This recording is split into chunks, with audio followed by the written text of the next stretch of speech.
Well, I mean, Oxford's one of the few places that really value sort of joint honours degrees. Other places don't really do it that much, and especially not at Cambridge and a lot of other universities. They don't really offer history and economics, which is what I study, and I really like the idea of not having to give up either of the subjects. So it was a really good opportunity for me to continue with both elements of the course, and I think Oxford's really good at that. So they're kind of separate things. History I knew I wanted to study, so the course at Oxford for me had the most choice and breadth, which was really important for me because it's quite restricted at other unis, date range wise.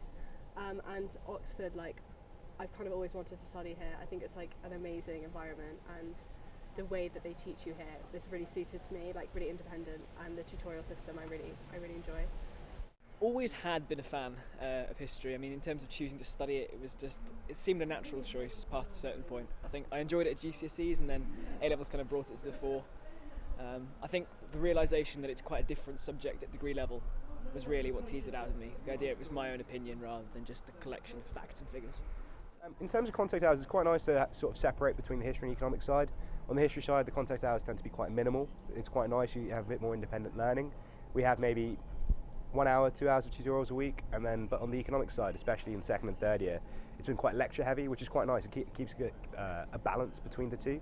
It may be 3 hours of lectures and a couple of tutorials a week as well, so much more heavy on the economics side, but to keep balance is quite nice.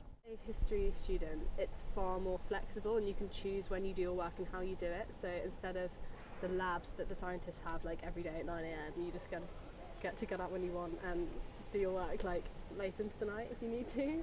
The whole tutorial system is designed really to get the most out of you in a given period. So they form basically an hour session where maybe 2-3 of you potentially with a tutor, and the idea is to tease out the themes from the reading that you've done and essentially work out the subtle things that you may not have even instantly picked out, the things you want to then write about later in exams and in essays. I think it makes the whole sort of process much more cohesive, much more enjoyable. It's a really great way to learn. So a history tutorial is much more like a conversation than it is what a tutorial what sort of a stereotypical view of tutorial is. It's very sort of relaxed in that sense.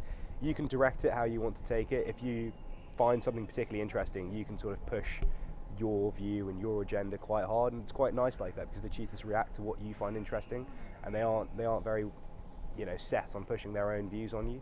So it's much more about expressing yourself than it is about sort of conforming to any sense of ideas. I think my favourite thing about studying has definitely got to be the tutorials. I think getting to know a tutor on a one-on-one, 1-to-2 basis with their incredible breadth of knowledge on the topic that you're studying has been really interesting, especially during history, because they really do know anything that went on in certain periods of time. Apart from that, the lecture sides has been quite nice as well, going to lectures and having a sort of community atmosphere there as well. But definitely the tutorial is probably my highlight academically. For me, my favourite thing about my subject, because I do AMH, which is ancient and modern, so I get so much choice in modules. So say for the history course, they have some compulsory, they have to do something from every period, but I kind of get to have free-for-all choice, so I can do something from 3,000 years ago one term, and then the next term do something from 100 years ago, and it's really cool to have that breadth and that contrast in my degree. I'm a keen sportsman. I really enjoy playing a lot of college sport, and I play a bit of university cricket as well. And I think the college atmosphere and the collegiate system in general is quite good for encouraging participation in sport and other activities, because it's such a small community. It allows you to really get involved in certain things, and the support system around college sport and college drama is huge. So it's been a great opportunity to get involved in these things. Throughout the year, I've become increasingly involved in the drama scene at Oxford, which is really amazing. And I'm so lucky because I'm in a play this summer that's going on tour. I'm actually to the Fringe in Edinburgh for a month. So you've got a huge scale here, from college plays, which are just really fun, a bit of a joke, but still in an amazing space in a proper theatre, to plays that then go on tour around the UK and to the Fringe that are essentially professional casts and crew. So it's a really exciting opportunity, and yeah, I want to do that throughout my whole degree. In terms of extracurricular, I've tried to balance it so that I've had some things that are quite sporty, other things quite sort of club-based. So I do a lot of debating for the university, so I'm in intermediate squads. I kickbox for the uni. I did varsity this year, which was really good fun, quite intense, but hopefully looking to push that further forward. I I do access tours, which is just a nice way, especially for a state school student, of pulling in sort of new talent and giving them a different perspective on what can be quite an intimidating sort of set of buildings. Yeah, I think it's just a nice place to be.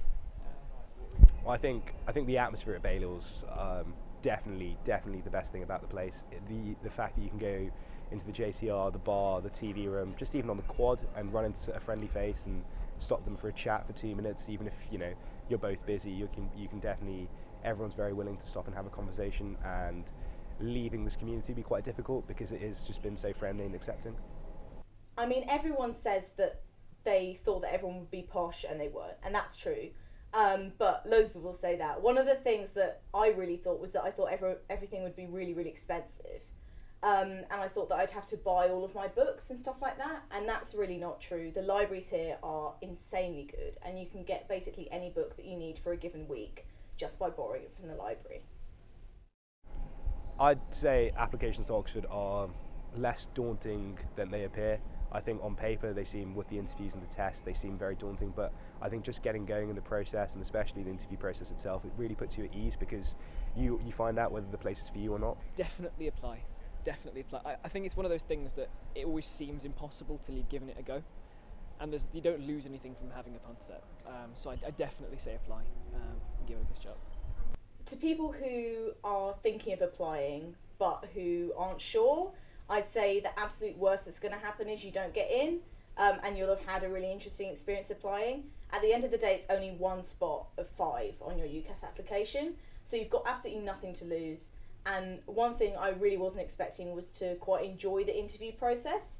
And it's really scary, the interviews, but with Oxford you get to come and stay in Oxford for a couple of days and meet loads of new people you hadn't met before. And when I came away from the interviews, I was like, well, even if I don't get in, I've just had a free holiday in Oxford. So worth applying just for that almost.